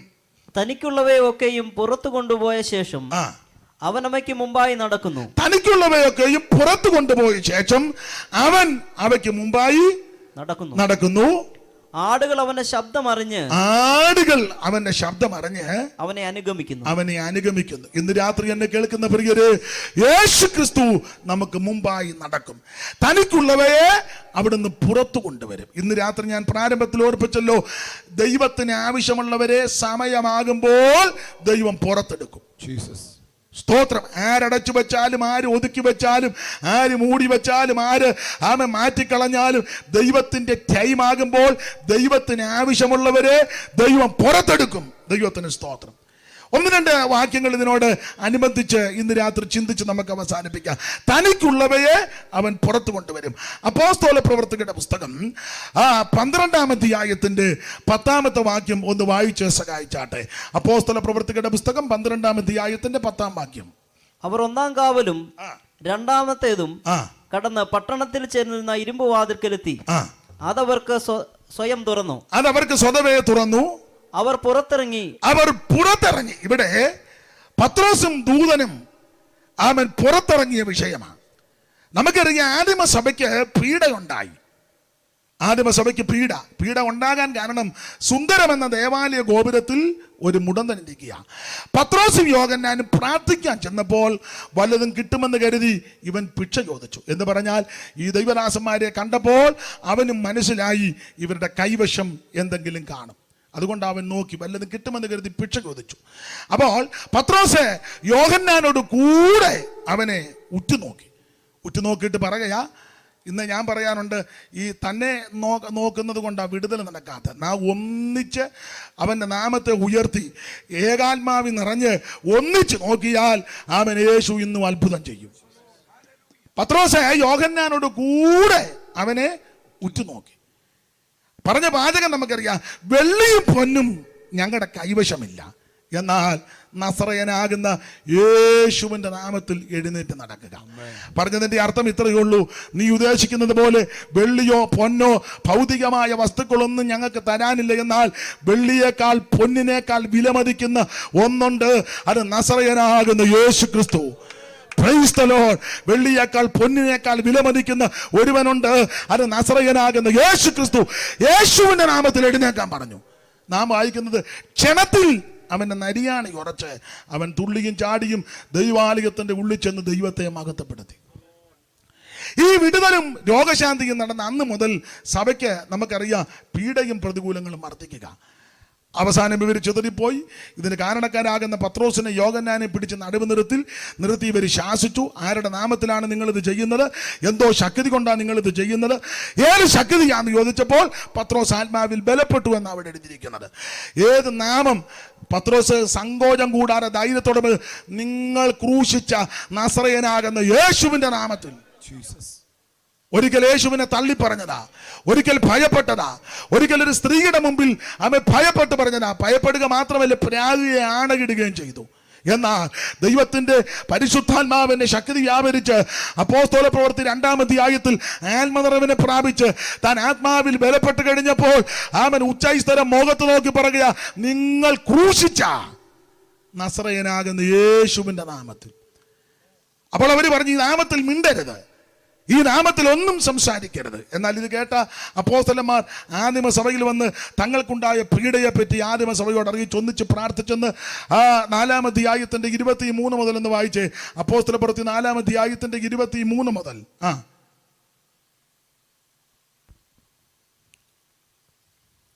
ഒന്ന് വായിച്ച ശേഷം അവർ കൂട്ടാളികളുടെ അടുക്കൽ ചെന്ന് മഹാപുരോഹിതന്മാരും മൂപ്പന്മാരും തങ്ങളോട് പറഞ്ഞതെല്ലാം അറിയിച്ചു. അത് കേട്ടിട്ട് അവർ ഒരുമനപ്പെട്ട് ദൈവത്തോട് നിലവിളിച്ച് പറഞ്ഞത് എന്ന് പറഞ്ഞാൽ ഐക്യമത്യപ്പെട്ടവർ ദൈവത്തോട് നിലവിളിച്ച് പറഞ്ഞു. ഒരുമനപ്പെട്ട് ദൈവമക്കൾ ഒറ്റക്കെട്ടായി പ്രാർത്ഥിച്ചാൽ ദൈവം അത്ഭുതം ചെയ്യും. ആമേൻ. ദേശത്തുള്ള ദൈവമക്കൾ ഒരു മനസ്സോടെ പ്രാർത്ഥിച്ചാൽ ദേശത്ത് ദൈവം ഉണർവഹിക്കും. രാജ്യത്തുള്ള ദൈവമക്കൾ ഏകാത്മാവ് നിറഞ്ഞ് ഒറ്റക്കെട്ടായി പ്രാർത്ഥിച്ചാൽ ദൈവം അത്ഭുതം ചെയ്യും. അവിടെ വായിക്കുന്നത്, വിട്ടയച്ച ശേഷം അവർ കൂട്ടാളികളുടെ അടുക്കൽ ചെന്ന് മഹാപുരോഹിതന്മാരും മൂപ്പന്മാരും തങ്ങളോട് പറഞ്ഞതെല്ലാം അറിയിച്ചു. അടുത്തത്, അത് കേട്ടിട്ട് അവർ ഒരുമനപ്പെട്ട് ദൈവത്തോട് നിലവിളിച്ചു പറഞ്ഞത് ആകാശവും ഭൂമിയും സമുദ്രവും അവയിലുള്ള സകലവും ഉണ്ടാക്കിയ നാഥനെ, ജാതികൾ കലഹിക്കുന്നതും വംശങ്ങൾ വ്യർത്ഥമായത് നിരൂപിക്കുന്നതും എന്ത്? അത് 2-ാം സങ്കീർത്തനം 1-ാം വാക്യമാ. ജാതികൾ കലഹിക്കുന്നതും വംശങ്ങൾ വ്യർത്ഥമായത് നിരൂപിക്കുന്നതും എന്ത്? അടുത്തത്, ഭൂമിയിലെ രാജാക്കന്മാർ അണിനിരക്കുകയും അധിപതികൾ കർത്താവിന് വിരോധമായും അവന്റെ അഭിഷേകത്തിന് വിരോധമായും ഒന്നിച്ചുകൂടുകയും ചെയ്തിരിക്കുന്നു എന്ന് ദാസനായ ദാവീദ് മുഖാന്തരം പരിശുദ്ധാത്മാവിനാൽ അരുളി ചെയ്തവനെ, നീ അഭിഷേകം ചെയ്ത യേശു എന്ന നിന്റെ പരിശുദ്ധ ദാസന് വിരോധമായി ഹെരോദാവും. ചുരുക്കി പറഞ്ഞാൽ ഒരുമനപ്പെട്ട് ഇവർ ദൈവത്തോട് പ്രാർത്ഥിച്ച് ബലപ്പെട്ടു. അങ്ങനെ സഭയ്ക്ക് പീഡയായി. 5-ാം അധ്യായമൊക്കെ നാം പഠിക്കുമ്പോൾ പിന്നെ പീഡ വർദ്ധിച്ചു. എന്തിനേറെ മുൻപോട്ട് വരുമ്പോൾ സ്തേഫാനോസിനെ കല്ലെറിഞ്ഞു കൊന്നു. 4 ചേവകരുള്ള 4 കൂട്ടത്തിന് പത്രോസിനെ ഏൽപ്പിച്ചു. അങ്ങനെ പത്രോസ് കാരാഗൃഹത്തിൽ ബന്ധിക്കപ്പെട്ടവനായി കിടക്കുക. നമ്മുടെ ഗുരുവാക്യം മറന്നു പോകരുത്. തനിക്ക് പ്രിയമുള്ളവര് തനിക്കുള്ളവയൊക്കെയും ദൈവം പുറത്തു കൊണ്ടുവരുന്ന ദൈവമാണ്. പത്രോസ് ബന്ധിക്കപ്പെട്ടവനായി ആമൻ കിടക്കുകയാണ് എന്ന് പറഞ്ഞാൽ ആ 12-ാം അധ്യായത്തിന്റെ പ്രാരംഭ വാക്യം പഠിക്കുമ്പോൾ ആ കാലത്ത് ഹെരോദാവ് ജനത്തിന് വിരോധമായി കൈനീട്ടി എന്ന് വായിച്ചേ. 12-ാം അധ്യായത്തിന്റെ 1. ആ കാലത്ത് ഹെരോദാവ് സഭയിൽ ചിലരെ പീഡിപ്പിക്കേണ്ടതിന് കൈനീട്ടി. യോഹന്നാന്റെ സഹോദരനായ യാക്കോബിനെ അവർ വാൾ കൊണ്ട് കൊന്നു. അത് യഹൂദന്മാർക്ക് പ്രസാദമായി എന്ന് കണ്ട് അവൻ പത്രോസിനെയും പിടിച്ചു. ആ വാക്യം നിങ്ങൾ ശ്രദ്ധിച്ചോ? അക്കാലത്ത് സഭയിൽ ചിലരെ പീഡിപ്പിക്കേണ്ടതിന്. ഞാൻ പറയാനുണ്ട്, എല്ലാവർക്കും പ്രശ്നങ്ങളില്ല, എല്ലാവർക്കും പോരാട്ടങ്ങളില്ല. ആരാധിക്കുന്ന, പ്രാർത്ഥിക്കുന്ന, ജീവിക്കുന്ന ദൈവകുഞ്ഞുങ്ങൾക്ക് പോരാട്ടങ്ങളുണ്ട്. സ്തോത്രം. ആരാധിക്കുന്ന, പ്രാർത്ഥിക്കുന്ന, ജീവിക്കുന്ന വിശുദ്ധന്മാർക്ക് പ്രശ്നങ്ങളുണ്ട്. അവിടെ സഭയിൽ ചിലരെ പീഡിപ്പിക്കേണ്ടതിന് സ്തോത്രം കൈനീട്ടി. യാക്കോബിനെ വാളുകൊണ്ട് കൊന്നു. അത് യഹൂദന്മാർക്ക് പ്രസാദമായി. അവരെ പ്രീതിപ്പെടുത്തുവാൻ, അവരെ പ്രസാദപ്പെടുത്തുവാൻ പത്രോസിനെ പിടിച്ച് ബന്ധിച്ചു. എന്നാൽ ദൈവസഭ ഈ വിഷയത്തിന് വേണ്ടി പ്രാർത്ഥിച്ചു. ദൈവസഭ ഒരുമനപ്പെട്ട് പ്രാർത്ഥിച്ചു. ആമൻ വിവരിക്കുന്നില്ല. താഴോട്ട് പഠിച്ചു വരുമ്പോൾ ദൈവമക്കൾ ഒരുമനപ്പെട്ട് പ്രാർത്ഥിച്ചതിന്റെ ആമൻ വെളിച്ചത്തിൽ ആമൻ സമയമായപ്പോൾ ദൈവം തനിക്കുള്ളവനെ ആമൻ പുറത്തിറക്കി. അതാണ് 10-ാമത്തെ വാക്യം. ഒന്നുകൂടെ 10-ാം വാക്യം വായിച്ചാട്ടെ, 12:10. അവർ 1-ാം കാവലും 2-ാമത്തേതും കടന്ന് പട്ടണത്തിൽ ചെല്ലുന്ന ഇരുമ്പ് വാതിൽക്കലെത്തി. അതവർക്ക് സ്വയം തുറന്നു എന്ന് പറഞ്ഞാൽ സഭ പ്രാർത്ഥിച്ചപ്പോൾ കാരാഗൃഹത്തിൽ ദൈവം ദൂതനെ ഇറക്കി. ഇന്ന് രാത്രി പ്രാർത്ഥിക്കുന്ന ദൈവമക്കൾക്ക് വേണ്ടി ദൈവം ദൂതനെ ഇറക്കും. ആരാധിക്കുന്ന ദൈവമക്കൾക്ക് വേണ്ടി ദൈവം ദൂതനെ ഇറക്കും. ദൈവത്തിന്റെ രഥങ്ങൾ 1000 കോടി ദൂതന്മാർ, കോടി രഥങ്ങളുള്ള ദൈവം ഇന്ന് രാത്രിയും വചനത്തിൽ കൂടെ പറയുക, പ്രാർത്ഥിക്കുന്ന, ആരാധിക്കുന്ന, ഉപവസിക്കുന്ന ദൈവമക്കൾക്ക് വേണ്ടി ദൈവം ദൂതനെ ഇറക്കും. ഈ ദിവസങ്ങളെല്ലാം ഉപവാസത്തിലും പ്രാർത്ഥനയിലും ഇരുന്ന് ദൈവമക്കളോട് ഓർപ്പിക്കട്ടെ, നീ പ്രാർത്ഥിച്ച് ആരാധിച്ച് ബലപ്പെടുന്നെങ്കിൽ നിന്റെ വീട്ടിനകത്ത് ദൈവം ദൂതനെ ഇറക്കും. ദേശത്ത് ദൈവം ദൂതനെ ഇറക്കും. അതുകൊണ്ട് ദൈവമക്കൾ പ്രാർത്ഥനയിൽ പോരാടണം. സിംഹത്തിന്റെ ഗുഹയ്ക്കകത്ത് ദൈവം ദൂതനെ ഇറക്കി. അതുകൊണ്ട് ദാനിയേൽ കരക്കോട്ട് കയറി എന്റെ ഭാഷ പറഞ്ഞ കൈയടിച്ചു പറഞ്ഞു, രാജാവിന് ദീർഘായുസ് ഉണ്ടാകട്ടെ. രാജാവേ, സിംഹങ്ങൾ എനിക്ക് കേടുവരുത്താതിരിക്കേണ്ടതിന് എന്റെ ദൈവം തന്റെ ദൂതനെ വിട്ട് സിംഹത്തിന്റെ വായെ അടച്ചു കളഞ്ഞു എന്ന് പറഞ്ഞാൽ സിംഹം ഇങ്ങനെ പറയും, പ്രാർത്ഥിക്കുന്നവനെ തൊടാൻ ദൈവം അനുവദിക്കത്തില്ല, ആരാധിക്കുന്നവനെ തൊടുവാൻ ദൈവം അനുവദിക്കത്തില്ല. ഇന്ന് രാത്രി പ്രാർത്ഥിക്കുന്ന ദൈവത്തിന്റെ പൈതലിന് വേണ്ടി ദൈവം ദൂതനെ ഇറക്കും. ആമേൻ. നമുക്കറിയാമല്ലോ, അശൂർ പാളയത്തിൽ ഒരു ദൂതനിറങ്ങി 1,85,000 ആമൻ തകർത്ത വിഷയം ഈ പുസ്തകത്തിൽ രേഖപ്പെടുത്തിയിട്ടുണ്ട്. ഇവിടെ ഇതാ പത്രോസിന് വേണ്ടി ദൈവം ദൂതനെ ഇറക്കുക. സഭ തനിക്ക് വേണ്ടി പ്രാർത്ഥിച്ചു. ഇന്ന് രാത്രി ദേശത്തുള്ള ദൈവമക്കൾ, ആമൻ സഭയ്ക്കകത്തുള്ള ദൈവമക്കൾ, ആമൻ കുടുംബത്തിനകത്തുള്ള പ്രിയപ്പെട്ടവർ മുട്ടുമേലിരുന്ന് പ്രാർത്ഥിച്ചാൽ ദൈവം നമുക്ക് വേണ്ടി ദൂതനെ ഇറക്കും. പ്രാർത്ഥിച്ച സഭയ്ക്ക് വേണ്ടി ദൈവം ദൂതനെ ഇറക്കി. അങ്ങനെ വിലാപ്പുറത്തടിച്ച് പത്രോസും എഴുന്നേറ്റ് അവർ 2 പേര് 1-ാം കാവലും 2-ാം കാവലും കടന്ന് ഇരുമ്പ് വാതിൽ സ്വതവേ തുറന്നു. എന്ന് പറഞ്ഞാൽ നമുക്ക് തുറക്കാൻ പറ്റാത്തതെല്ലാം ദൈവം തുറന്നു തരും. ജീസസ്. നമ്മളെ കൊണ്ട് ചെയ്യാൻ പറ്റാത്തതെല്ലാം ദൈവം ചെയ്യും. ഇന്ന് രാത്രി നമുക്ക് പ്രയാസമുള്ള കാര്യമെല്ലാം ദൈവകരങ്ങളിൽ കൊടുക്കുക. മനോഭാരത്തോടെ, വേദനയോടെ, ദുഃഖത്തോടെ, വിഷണ്ണ മനസ്സോടെ ആരെങ്കിലും ഇന്ന് രാത്രി എന്നെ കേൾക്കുന്നെങ്കിൽ ആത്മഹത്യ പരിഹാരമല്ല, മദ്യപാനം പരിഹാരമല്ല, ലഹരി പദാർത്ഥങ്ങൾ പരിഹാരമല്ല, മറ്റ് യാതൊന്നും പരിഹാരമല്ല. ഇന്ന് രാത്രി പരിഹാരം യേശുവിലുണ്ട്. യേശു ക്രിസ്തുവിനായി സമർപ്പിക്ക്. നിന്റെ സകല പ്രശ്നങ്ങൾക്കും അവിടുന്ന് പരിഹാരം തരും. Price the Lord. ഇന്ന് രാത്രി അവിടുന്ന് വിടുവിക്കുന്ന ദൈവമാ. അവിടുത്തെ രക്തം സകല പാപങ്ങളും പോക്കി നമ്മെ ശുദ്ധീകരിക്കുന്ന രക്തമാ. അവന്റെ പുത്രനായ യേശു ക്രിസ്തുവിന്റെ രക്തം സകല പാപവും പോക്കി നമ്മെ ശുദ്ധീകരിക്കും. അവിടുത്തെ രക്തം നിർമ്മല രക്തമാണ്. അവിടുത്തെ രക്തം പരിശുദ്ധ രക്തമാണ്. അവിടുത്തെ രക്തം പാപങ്ങൾ മോചിക്കുന്ന രക്തമാണ്. അവിടുത്തെ രക്തം രോഗശക്തമാണ്. അവിടുത്തെ രക്തം നിർമ്മല രക്തമാണ്. എബ്രായ ലേഖനത്തിൽ വായിക്കുന്നത്, ആട്ടുകൊറ്റന്മാരുടെയും കാളക്കിടാക്കളുടെയും രക്തവും മലിനപ്പെട്ടമേ തളിക്കുന്ന പശുഭസ്മവും ജഡിക ശുദ്ധി വരുത്തുമ്പോൾ നിത്യാത്മാവിനാൽ പിതാവാം ദൈവത്തിന് തന്നെത്താൻ നിഷ്കളങ്കനായി സമർപ്പിച്ച യേശു ക്രിസ്തുവിന്റെ പരിശുദ്ധ രക്തം ജീവനുള്ള ദൈവത്തെ ആരാധിപ്പാൻ നമ്മെ യോഗ്യരാക്കി. Price the Lord. ഈ രക്തത്തിന്റെ ശക്തി ഇന്ന് രാത്രി ഇവിടെ വ്യാപരിക്കുന്നുണ്ട്. ഈ രക്തത്താൽ പാപമോചനമുണ്ട്. ഈ രക്തത്താൽ രോഗശാന്തിയുണ്ട്. ഈ രക്തത്താൽ നീക്കുപോക്കുണ്ട്. ഈ രക്തത്താൽ വിടുതലുണ്ട്. ഇന്ന് രാത്രി അവിടുത്തെ രക്തം പൂർണ്ണ നീക്കുപോക്ക് നൽകുന്ന രക്തമാണ്. ദൈവത്തിന് മഹത്വം. സഭ ഒന്നടങ്കം പ്രാർത്ഥിച്ചു. ദൈവം ദൂതനെ ഇറക്കി. ദൈവത്തിന് സ്തോത്രം. നമുക്ക് അസാധ്യമായ കാര്യം ദൈവം തുറന്നു തരും. എന്നാൽ പുറത്തിറങ്ങിയ പത്രോസ്, ഞാൻ പറയാറുണ്ട്, നിങ്ങൾക്കും അറിയാം, ആ പ്രാർത്ഥിക്കുന്ന വീടിന്റെ വാതിൽ ചെന്ന് മുട്ടി. അത് ദൂതൻ തുറന്നു കൊടുത്തില്ല. അത് പ്രാർത്ഥിക്കുന്നവർ വേണം തുറക്കാൻ. നാം ചെയ്യേണ്ടത് നാം ചെയ്യുമ്പോൾ ദൈവം ചെയ്യേണ്ടത് ദൈവം ചെയ്യും. ഇന്ന് രാത്രി ദൈവകരങ്ങളിൽ സമർപ്പിക്കുക. നാം ചെയ്യേണ്ട കാര്യമെല്ലാം നാം ചെയ്താൽ ദൈവം നമുക്ക് വേണ്ടി ചെയ്യേണ്ടതെല്ലാം തക്ക സമയത്ത് ദൈവം ചെയ്യും. പത്രോസിനെ കൊണ്ട് ഒരിക്കലും ഒക്കത്തില്ല ഇരുമ്പ് വാതിൽ തുറക്കാൻ. അത് ദൈവം തുറന്നു കൊടുത്തു. എന്നാൽ പ്രാർത്ഥിക്കുന്ന വീടിന്റെ വാതിൽ മുട്ടിയപ്പോൾ അത് അകത്തിരിക്കുന്നവർക്ക് തുറക്കാം. അതിന്റെ അർത്ഥം ഇത്രയേ ഉള്ളൂ.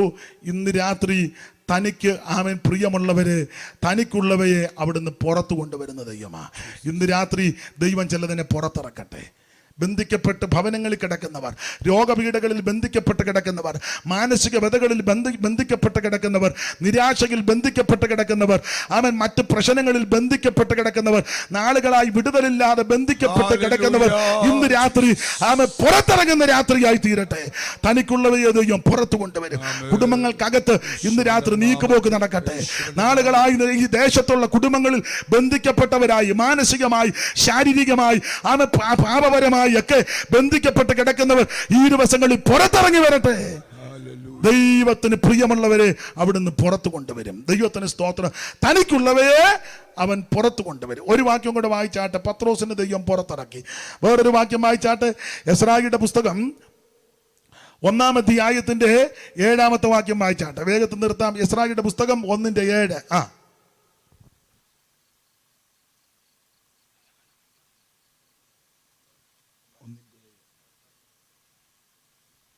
എസ്രായിയുടെ പുസ്തകം 1-ാം അധ്യായത്തിന്റെ 7-ാം വാക്യം.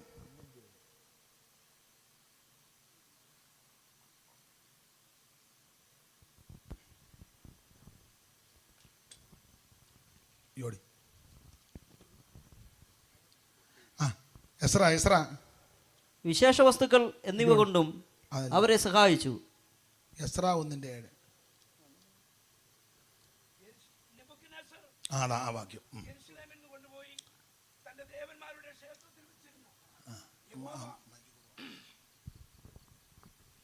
നെബൂഖദ്നേസർ യെരൂശലേമിൽ നിന്ന് കൊണ്ടുപോയി തന്റെ ദേവന്മാരുടെ ക്ഷേത്രത്തിൽ വെച്ചിരുന്ന യഹോവ ആലയം വക ഉപകരണങ്ങളും കോരേശ് രാജാവ് പുറത്തേക്ക് എടുപ്പിച്ചു. തനിക്കുള്ളവയെ പുറത്തു കൊണ്ടുവരുന്ന ദൈവം. ഒന്ന്, പത്രോസ് ദൈവത്തിനുള്ളവനാ. പത്രോസ് ഈ വിധത്തിൽ കാരാഗൃഹത്തിൽ കിടന്ന് ബന്ധിക്കപ്പെട്ടവനായി, പീഡിപ്പിക്കപ്പെട്ടവനായി കാരാഗൃഹത്തിൽ വെച്ച് തീർന്നു പോകാനല്ല ദൈവത്തിന്റെ ഉദ്ദേശം. പത്രോസ് പുറത്തിറങ്ങേണ്ടത് ദൈവത്തിന്റെ പദ്ധതിയാ. അതിനാ സഭ പ്രാർത്ഥിച്ചത്. ഹെരോദാവ് വിചാരിച്ചത് അകത്തിട്ട് ഇവനെ ബന്ധിച്ച് ഇതോടുകൂടി വെട്ടം കാണിക്കാതെ വെളിയിലിറക്കാതെ പത്രോസ് കാരാഗൃഹത്തിൽ കിടന്ന് എന്നേക്കുമായി ജീവിതം തീരുമെന്ന അവൻ ശത്രു ചിന്തിച്ചത്. എന്നാൽ ദൈവത്തിന് പത്രോസിനെ പറ്റി പദ്ധതിയുള്ളത് കൊണ്ട് സമയമായപ്പോൾ ദൈവം തൻ്റെ ദൂതനെ ഇറക്കി പത്രോസിനെ പുറത്തിറക്കി. തനിക്കുള്ളവയെ അവിടുന്ന് പുറത്തു കൊണ്ടുവരുന്ന ദൈവമാണ്.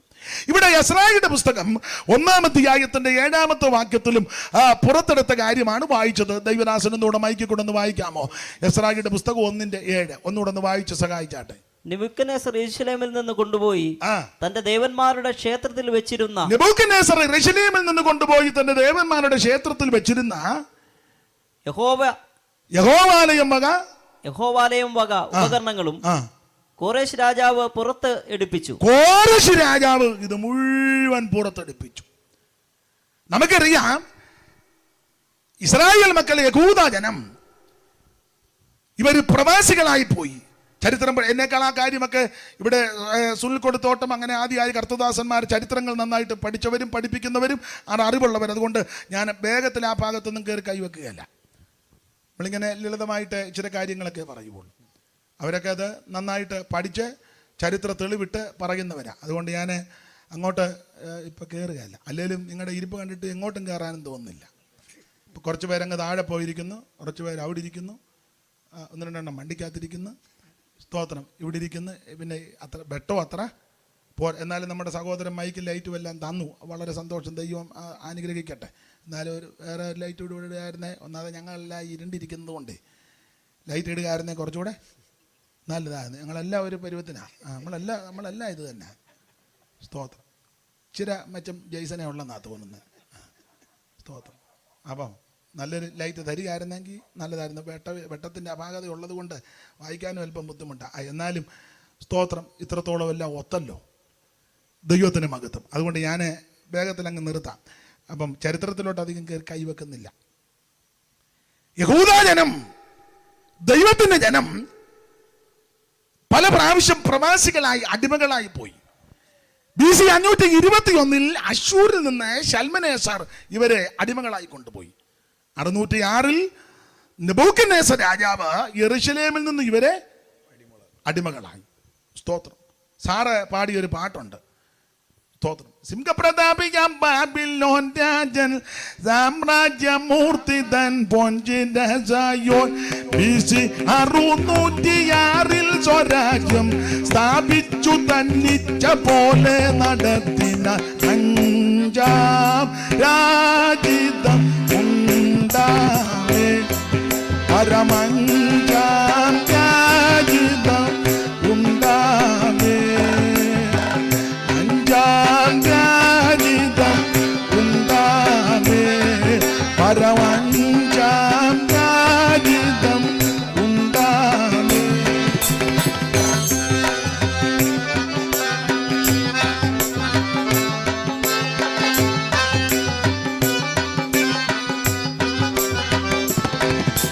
സിംഹപ്രതാപികം ബാബിലോൺ രാജൻ സാമ്രാജ്യമൂർത്തി തൻ പൊൻചിരസായോ BC 606 സ്വരാജ്യം സ്ഥാപിച്ചു തന്നിച്ച പോലെ നടത്തിന അഞ്ചാം രാജിതം ഉണ്ടാവേ പരമഞ്ചാം രാജിതം ഉണ്ടാവേ.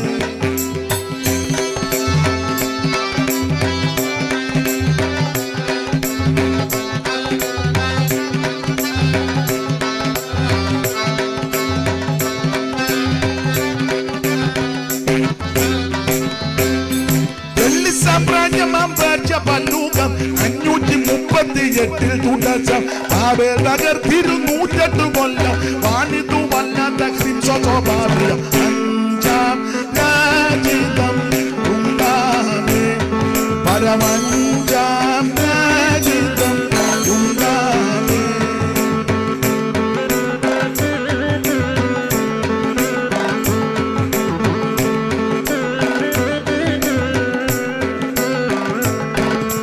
സിംഹപ്രതാപികം ബാബിലോൺ രാജൻ സാമ്രാജ്യമൂർത്തി തൻ പൊൻചിരസായോ BC 606 സ്വരാജ്യം സ്ഥാപിച്ചു തന്നിച്ച പോലെ നടത്തിന അഞ്ചാം രാജിതം ഉണ്ടാവേ പരമഞ്ചാം രാജിതം ഉണ്ടാവേ.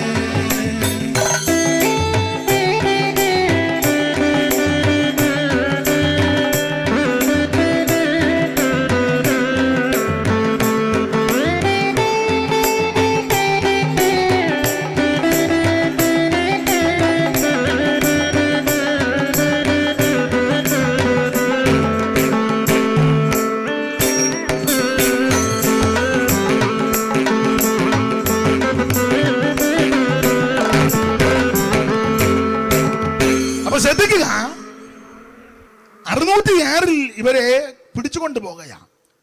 ഈ നെബൂഖദ്നേസർ രാജാവ് വന്ന് നാം തിരുവചനം പഠിക്കുമ്പോൾ ശത്രു വന്ന് എല്ലാവരെയും പിടിച്ചുകൊണ്ട് പോയില്ല, സെലക്ട് ചെയ്താ കൊണ്ടുപോയത്. എല്ലാവരെയും ഒന്നും കൊണ്ടുപോയിട്ട് കാര്യവുമില്ല. ഞാൻ മിക്കപ്പോഴും പറയാറുണ്ട്, പിശാചിന് പോലും വേണ്ടാത്ത ആൾക്കാരുണ്ട്. എല്ലാവരോടും പ്രശ്നവുമില്ല. അപ്പൊ ഈ നെബൂഖദ്നേസർ രാജാവ് വന്നപ്പോഴും എല്ലാവരെയും ഒന്നും കൊണ്ടുപോയില്ല, സെലക്റ്റഡ് ആയിട്ട് അവൻ ആൾക്കാരെ കൊണ്ടുപോയത്. വായിച്ച് രാജാക്കന്മാരുടെ ആ 2-ാം പുസ്തകം 24:14 ഒന്ന് വായിച്ചേ. അറിവുള്ള വാക്യമാ, എന്നാലും ഒന്ന് വായിച്ചു. സെലക്ട് ചെയ്ത ആൾക്കാരെ കൊണ്ടുപോയത് ഒന്ന് വായിച്ചേര്.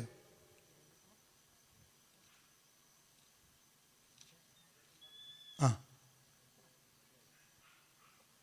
24:14 രാജാക്കന്മാരുടെ 2-ാം പുസ്തകം 24-ാം അധ്യായത്തിന്റെ 14 മുതലുള്ള വാക്യം. ശത്രു വന്ന് കൊണ്ടുപോയത് ബാബേലിലേക്ക്.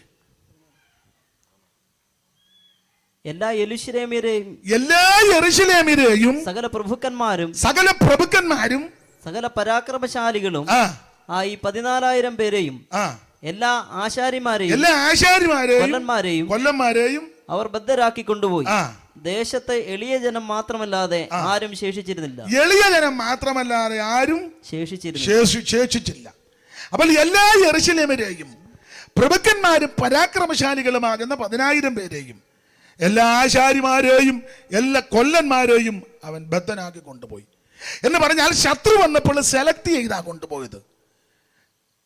എല്ലാ യെരൂശലേമിലെ ആൾക്കാരെ എല്ലാം കൊണ്ടുപോയി. കാരണം അവർ തലക്കനമുള്ളവരാ, അവരെല്ലാം സെലക്ട് ചെയ്ത് കൊണ്ടുപോയി. ആശാരിമാരും കൊല്ലന്മാരും വേണം ഇങ്ങനെ വ്യാഖ്യാനിച്ചോ, നല്ല ബുദ്ധിയുള്ള വിവരമുള്ള ജ്ഞാനമുള്ളവരാ. അതാ ആശയം അവിടെ വന്നേക്കുന്നത്. കാരണം അവർക്ക് നല്ല ബുദ്ധിയാണ്, അതുകൊണ്ടാകുന്നില്ല കൂട്ടെല്ലാം കയറ്റി കൃത്യത്തിനാക്കുന്നത്. അപ്പോൾ എല്ലാ ആശ എന്ന് പറഞ്ഞാൽ ഇന്നത്തെ എഞ്ചിനീയേഴ്സും ഡോക്ടേഴ്സും ഒക്കെ പഠിച്ച പിള്ളേർ എന്ന് സാരം, അങ്ങനെ ചിന്തിക്കുന്ന തെറ്റില്ല. അപ്പോൾ എല്ലാ യെരുശലേമിലും തലക്കനമുള്ളവര്, ആരോഗ്യമുള്ളവര്, ദൃഢഗാത്രന്മാർ, ബുദ്ധിയുള്ള വിവേകമുള്ള എല്ലാവരെയും അവൻ സെലക്ട് ചെയ്ത് കൊണ്ടുപോയി. മാത്രമല്ല എളിയ ജനത്തെ കൊണ്ടുപോയുമില്ല.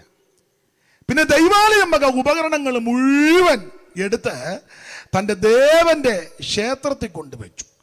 നിങ്ങൾ നമുക്കറിവുള്ള വാക്യമാണെങ്കിലും ദാനിയേൽ പ്രവചനം 1-ാം അധ്യായത്തിൻ്റെ 1 മുതലുള്ള വാക്യം കൂടി ഇതിനോട് ചേർത്ത് ഒന്ന് വായിക്കുന്നത് ഉചിതമാണെന്ന് തോന്നുന്നു, അറിവില്ലാത്തവരുടെ അറിവിന്. വായിച്ചേ, ദാനിയേൽ പ്രവചനം 1-ാം അധ്യായത്തിൻ്റെ 1 മുതലുള്ള വാക്യം. യഹൂദ രാജാവായ യഹോയാക്കീമിന്റെ വാഴ്ചയുടെ 3-ാം ആണ്ടിൽ ബാബേൽ രാജാവായ നെബൂഖദ്നേസർ യെരുശലേമിലേക്ക് വന്ന് അതിനെ നിരോധിച്ചു. കർത്താവ് യഹൂദ രാജാവായ യഹോയാക്കീമിനെയും ദൈവത്തിന്റെ ആലയത്തിലെ പാത്രങ്ങളിൽ ചിലതിനെയും അവന്റെ കയ്യിൽ ഏൽപ്പിച്ചു. ദൈവത്തിന്റെ ആലയത്തിലെ പാത്രങ്ങളിൽ ചിലതിനെയും അവന്റെ കയ്യിൽ ഏൽപ്പിച്ചു. അടുത്തത് അവനവയെ ശിനാർ ദേശത്ത് തന്റെ ദേവന്റെ ക്ഷേത്രത്തിലേക്ക് കൊണ്ടുപോയി. ആ പാത്രങ്ങളെ അവൻ തന്റെ ദേവന്റെ ഭണ്ഡാരഗൃഹത്തിൽ വെച്ചു. ആ പാത്രം ഏത്? ദൈവാലയം വക പാത്രം, വിശുദ്ധീകരിക്കപ്പെട്ട പാത്രം, പ്രത്യേക ശുശ്രൂഷയ്ക്കായി നിയോഗിക്കപ്പെട്ട പാത്രം, അത് സെലക്ട് ചെയ്തിരുന്ന പാത്രം. ശത്രു കടന്നു വന്ന് ആ പാത്രങ്ങളെല്ലാം എടുത്ത് അവന്റെ ദേവന്റെ ക്ഷേത്രത്തിൽ, ശിനാർ ദേശത്ത് ദേവന്റെ ക്ഷേത്രത്തിൽ കൊണ്ടുവച്ചു. ഇവരിങ്ങനെ ശത്രുക്കളുടെ കയ്യിൽ പോകുമെന്ന്, ഈ വിധത്തിൽ പോകുന്നെങ്കിൽ ശത്രു നിങ്ങളെ അപഹരിക്കുമെന്നും കൊണ്ടുപോകുമെന്നും പ്രവാചകൻ മുഖാന്തരം മുന്നമേ ദൂതറിയിച്ചു. യിരെമ്യാ പ്രവചനം 29-ന്റെ 12, 25-ന്റെ 10, 2 ദിനവൃത്താന്തം 36-ാം അധ്യായത്തിന്റെ 21 മുതലുള്ള തിരുവെഴുത്തുകളും ദാനിയേൽ പ്രവചനം 9-ാം അധ്യായത്തിന്റെ 2 മുതലുള്ള തിരുവെഴുത്തുകളൊക്കെ പഠിക്കുമ്പോൾ ഇവർ പ്രവാസികളായി പോകുമെന്നും ശത്രു ഇവരെ കൊണ്ടുപോകുമെന്നും 70 വർഷം കഴിഞ്ഞ് ഇവരെ തിരിച്ചു കൊണ്ടുവരുമെന്നുമൊക്കെ ദൈവം നേരത്തെ മുന്നറിയിപ്പ് കൊടുത്തു. പ്രധാനമായി ഇവരെ കൊണ്ടുപോകാനുള്ളതിൻ്റെ പ്രധാനപ്പെട്ട കാരണം ഇവരെ ശബത്തിനെ ലംഘിച്ചു. അവരോട് ഇസ്രായേലിനോടുള്ള ബന്ധത്തിൽ ആരാധനയ്ക്ക് പ്രഥമസ്ഥാനം കൊടുക്കുന്നില്ല. ആരാധനയ്ക്ക് അല്ല പ്രഥമസ്ഥാനം. അന്ന് സകല മത്സ്യം കൊണ്ടുവരികയും കന്നുകാലിയെ കൊണ്ടുവരികയും അത്തിപ്പഴവും മുന്തിരി എല്ലാം കൊണ്ടുവരികയും ബിസിനസ്സുകളെല്ലാം അന്നാണ് നടക്കുന്നത്. ഞാൻ നെഹമ്യാവിലെ വാക്യം വായിപ്പിക്കുന്നില്ല. ഇങ്ങനെ ഇവര് ദൈവത്തിന്റെ കൽപ്പനകൾ ലംഘിച്ചത് കൊണ്ട് ശത്രുവിന്റെ കയ്യിൽ ദൈവം ഇവരെ ഏൽപ്പിക്കുമെന്ന് നേരത്തെ ദൂത് അറിയിച്ചു. ഈ ദൂത് മുന്നമേ അറിയിച്ചു 70 കൊല്ലം കഴിഞ്ഞ് ഇവരെ തിരിച്ചു കൊണ്ടുവരും. ഞാൻ ആ ഭാഗം വിവരിക്കുന്നില്ല. ദാനിയേൽ വിഷയം പുസ്തകത്തിൽ നിന്ന് ഗ്രഹിച്ചു. ദാനിയേൽ പ്രവചനം 9-ാം അധ്യായം 2 പഠിക്കുമ്പോൾ ഇവരുടെ പ്രവാസകാലം 70 വർഷമെന്ന് പുസ്തകങ്ങളിൽ നിന്ന് ദാനിയേൽ ഗ്രഹിച്ചു. അത് വായിച്ച് അന്വേഷിച്ച് ഗ്രഹിച്ചു. താനും പ്രാർത്ഥിച്ചു. സമയമായപ്പോൾ ദൈവം കോരേശിന്റെ മനസ്സിനെ ഉണർത്തി. കോരേശിന്റെ ഇടയൻ അവനെന്റെ ഹിതമെല്ലാം നിവർത്തിക്കും. കോരേശിന്റെ മനസ്സിനെ ദൈവം ഉണർത്തി. തക്ക സമയമായപ്പോൾ ദൈവത്തിന് തിരുവുള്ളമുണ്ടായി. പണ്ട് ദൈവാലയത്തിൽ മാനകാര്യത്തിന് വേണ്ടി വിശുദ്ധീകരിക്കപ്പെട്ട പാത്രം ശത്രു കടന്നു വന്ന് ദൈവാലയം തകർത്ത് ഈ പാത്രങ്ങളെല്ലാം ശിനാർ ദേശത്ത് ദേവന്റെ ക്ഷേത്രത്തിൽ വെച്ചു. ദൈവത്തിന് ഈ പാത്രം ആവശ്യമുള്ളത് കൊണ്ട് കോരേശിന്റെ മനസ്സിനെ ദൈവം ഉണർത്തി. ദൈവാലയം വക പാത്രമെല്ലാം പുറത്തെടുപ്പിച്ചു.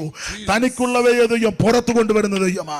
ഇന്ന് രാത്രി നീ ദൈവത്തിന് മാനപാത്രമാണെങ്കിൽ ആർക്കും നിന്നെ അടക്കി വെക്കാനൊക്കത്തില്ല. നീ ദൈവത്തിന് മാനപാത്രമാണെങ്കിൽ ഒരു ശത്രുവും നിന്നെ ഒതുക്കി വെക്കത്തില്ല. നീ ദൈവത്തിന് മാനപാത്രമാണെങ്കിൽ ആരും നിന്നെ പിടിച്ചടക്കത്തില്ല. ഇന്ന് രാത്രി സമയമാകുമ്പോൾ ദൈവം നിന്നെ പുറത്തു കൊണ്ടുവരും. ഇന്ന് രാത്രി വിശ്വസിക്ക്. ദൈവത്തിൻ്റെ ടൈം ആകുമ്പോൾ ദൈവം തനിക്കുള്ളവയെ പുറത്തു കൊണ്ടുവരും. ഇന്ന് രാത്രി അവിടുന്ന് നമ്മെ പുറത്തു കൊണ്ടുവരുന്ന ദൈവമാണ്. ഈ രാത്രി എല്ലാവരെയും സമയത്തെ ഭയപ്പെടുന്നത് കൊണ്ട് എൻ്റെ വാക്കുകൾ ദീർഘമാക്കുന്നില്ല. ഇന്ന് രാത്രി സമർപ്പിക്ക്. കർത്താവേ, അവിടുത്തേക്ക് പ്രിയമുള്ളവരെ അവിടുന്ന് പുറത്തിറക്കുന്ന ദൈവമാണ്. ഈ രാത്രി എല്ലാവരും ചില കുടുംബത്തിനകത്ത് ഇന്ന് രാത്രി വിടുതൽ നടക്കട്ടെ. ഈ ദേശത്ത് ധാരാളം കുടുംബങ്ങളുണ്ടല്ലോ. ഓരോ കുടുംബത്തിലും ദൈവം അത്ഭുതം ചെയ്യട്ടെ. ശത്രുവിനാൽ ബന്ധിക്കപ്പെട്ട്, പിശാചിനാൽ പിടിക്കപ്പെട്ട്, രോഗപീഠകളാൽ ബന്ധിക്കപ്പെട്ട് കിടക്കുന്നവർ ഇന്ന് രാത്രി പുറത്തിറങ്ങി വരട്ടെ. ഈ രാത്രി ദേശത്ത് ദൈവം അത്ഭുതം ചെയ്യട്ടെ. സഭയ്ക്കകത്ത് ബന്ധിക്കപ്പെട്ടവരായി ആരാധിക്കുവാൻ പ്രാർത്ഥിക്കുവാൻ കഴിവില്ലാതെ ബന്ധിക്കപ്പെട്ടവരായിരിക്കുന്നെങ്കിൽ ഈ രാത്രി നിന്റെ ബന്ധനങ്ങളെ അഴിച്ചു ദൈവം നിന്നെ പുറത്തു കൊണ്ടുവരട്ടെ. ആ ഒരു പ്രത്യേക അന്തരീക്ഷത്തിൽ ബന്ധിക്കപ്പെട്ടവളായി കിടക്കുന്നെങ്കിൽ ദൈവം ഇന്ന് രാത്രി അങ്ങനെയുള്ള പുറത്തിറക്കട്ടെ. ഈ രാത്രി വിശ്വസിച്ച് എല്ലാവരും സ്തോത്രം ചെയ്താട്ടെ. നിങ്ങൾ ദൂരത്തായിരിക്കുന്നറിയാം, നമ്മൾ ഒത്തിരി ഡിസ്റ്റൻസിൽ ഇരിക്കുന്നത് കൊണ്ട് താഴെ ഇങ്ങനെ തട്ടുതട്ടായിട്ട് കിടക്കുന്നുണ്ട്. അടുത്തൊന്നുകൂടി ഇരിക്കുകയായിരുന്നെങ്കിൽ വേറൊരു അന്തരീക്ഷത്തിൽ നമുക്ക് ഇന്ന് രാത്രി ആ യോഗം അവസാനിപ്പിക്കാം. എന്നാൽ അവിടെ ഇരിക്കുന്നെങ്കിൽ നിങ്ങൾ ഇന്ന് രാത്രി ദൈവത്തിന് മഹത്വം കൊടുത്താട്ടെ. സമയമാകുമ്പോൾ ദൈവം പുറത്തിറക്കും. തനിക്കുള്ളവയെ പുറത്തു കൊണ്ടുവരുന്ന ദൈവം ഇന്ന് രാത്രി ദേശത്ത് നിന്ന് ചിലർ വെളിയിൽ വരട്ടെ. ചിലർ പുറത്തിറങ്ങട്ടെ. യേശു ഇന്ന് രാത്രി നിങ്ങളെ വിടുവിക്കട്ടെ. ഈ രാത്രി യേശുവിന്റെ ശക്തിയാൽ വിടുതല പ്രാപിക്കട്ടെ.